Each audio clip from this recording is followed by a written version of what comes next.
सूचना केवल हमारे विचार हैं, वित्तीय सलाह नहीं। निर्णय लेने से पहले खुद शोध करें। किसी भी लाभ या हानि के लिए हम उत्तरदायी नहीं हैं।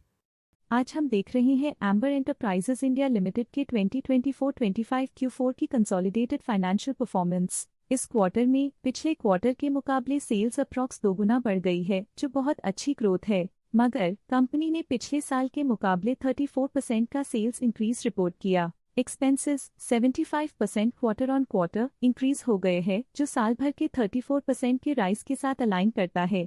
क्वार्टरली एक्सपेंसेस के कंपैरिजन में सेल्स इंक्रीज होना दिखाता है कंपनी ने अच्छा परफॉर्म किया। हालांकि सालाना कंपनी को चैलेंजेस का सामना किया। ऑपरेटिंग प्रॉफिट, जो पिछले साल के कंपैरिजन में 28.5% अप हुआ है, quarter on quarter around 88.5% increase हुआ है। Operating profit margin OPM annual basis पे -0.5% से डिक्रीज हुआ है और पिछले क्वार्टर के कंपैरिजन में 0.5% से इंक्रीज हुआ है। एक्सेप्शनल आइटम्स को ऐड करके अदर इनकम पिछले क्वार्टर के कंपैरिजन में 19.5% बढ़ गई, बावजूद इसकी ईयरली ग्रोथ 6% हुई है। इंटरेस्ट एक्सपेंसेस पिछले क्वार्टर से 2% अप हुआ, लेकिन ईयर ओवर ईयर इंक्रीज 13% हुआ है। डिप्रिशिएशन कॉस्ट्स में क्वार्टरली -1.5% का डिक्लाइन देखने को मिला और ईयरली बेसिस पे 12.5% का इंक्रीज देखा गया। प्रॉफिट बिफोर टैक्स एनुअली 37% बढ़ा, लेकिन प्रीसीडिंग क्वार्टर से लगभग 2.5 गुना बढ़ा है। इस साल कंपनी ने 27.5% टैक्स पे किया और क्वार्टरली कंपनी ने 35% टैक्स पे किया है।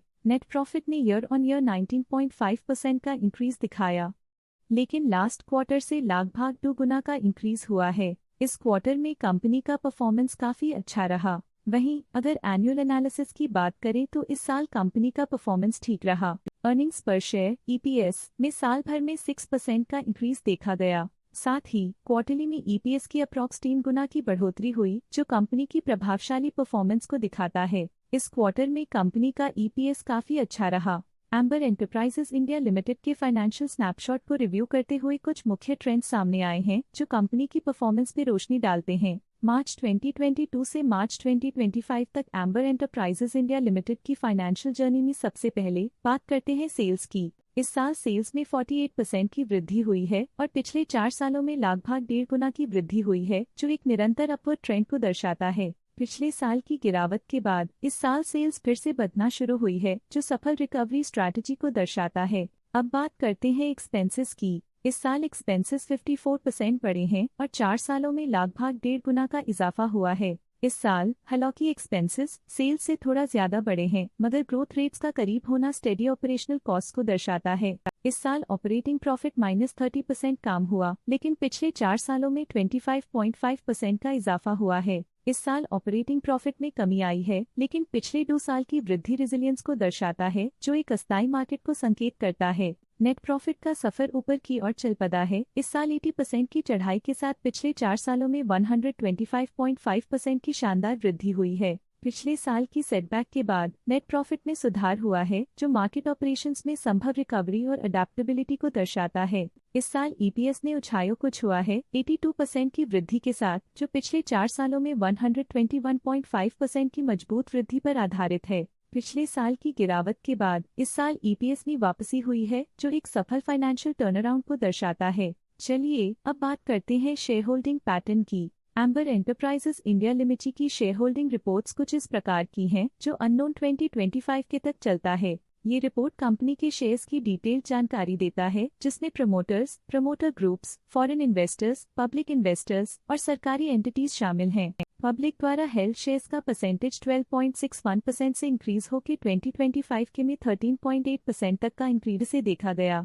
ये चेंजेस स्टेट है कि पब्लिक की इन्वेस्टमेंट कंपनी में क्वार्टर टू क्वार्टर इंक्रीज हुई है। जब कंपनी के शेयर्स का अधिकतम हिस्सा प्रमोटर्स, FII, DII या गवर्नमेंट के पास होता है, तब ये माना जाता है कि कंपनी मजबूत हाथों में है, जो स्थिरता और मजबूत समर्थन को दर्शाता है और इस मार्केट की स्थिरता बनी रहती है। DII डोमेस्टिक इंस्टीट्यूशनल इन्वेस्टर्स ने अपना शेयर होल्डिंग दिसंबर 2024 में 19.11% से 2025 में 19.43% तक इंक्रीज किया। ये बताता है कि डोमेस्टिक इंस्टीट्यूशंस ने कंपनी में अपना इंटरेस्ट 0.32% तक इंक्रीज किया है। फॉरेन इंस्टीट्यूशनल इन्वेस्टर्स की शेयर होल्डिंग में थोड़ा डिक्रीज आया 2024 के दिसंबर से 2025 के में। जो दिखाता है कि फॉरेन इंस्टीट्यूशंस ने अपने स्टेक को क्वार्टर टू क्वार्टर -1.51 से डिक्रीज किया है, जिसे पता चलता है कि उन्होंने अपनी इन्वेस्टमेंट्स को पुल बैक किया है।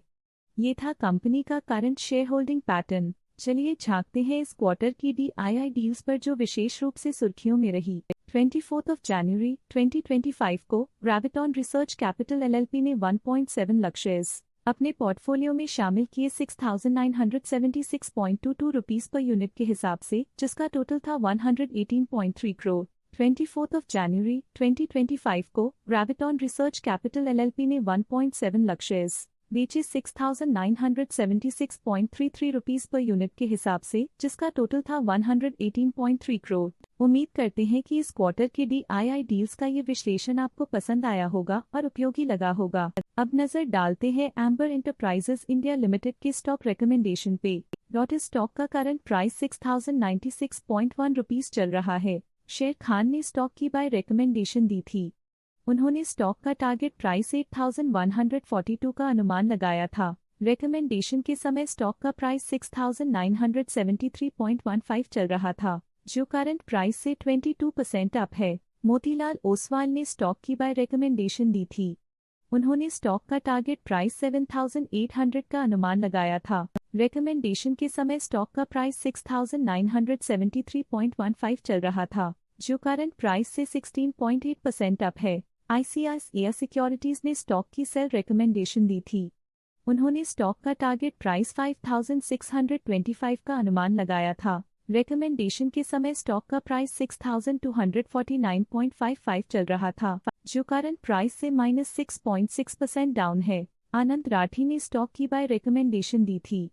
उन्होंने स्टॉक का टारगेट प्राइस 8,125 का अनुमान लगाया था। रिकमेंडेशन के समय स्टॉक का प्राइस 6,399.4 चल रहा था, जो करंट प्राइस से 34.7% अप है। आज के लिए फाइनेंशियल सेक्टर में इतना ही। देखने के लिए धन्यवाद। स्टॉक लेटेस्ट न्यूज अपडेट के लिए चैनल को सब्सक्राइब करें और वीडियो को लाइक एंड शेयर करें।